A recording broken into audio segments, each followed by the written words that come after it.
A Bird Came Down the Walk by Emily Dickinson. A bird came down the walk he did not know I saw.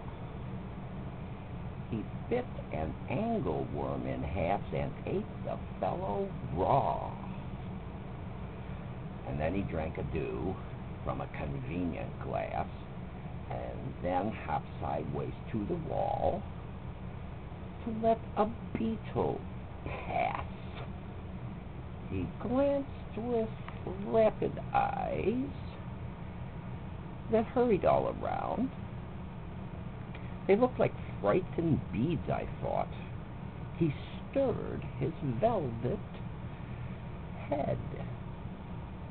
Like one in danger cautious, I offered him a crumb, and he unrolled his feathers and rowed him softer home. Then oars divide the ocean to silver for a seam, or butterflies off banks of noon leap plashless as they swim.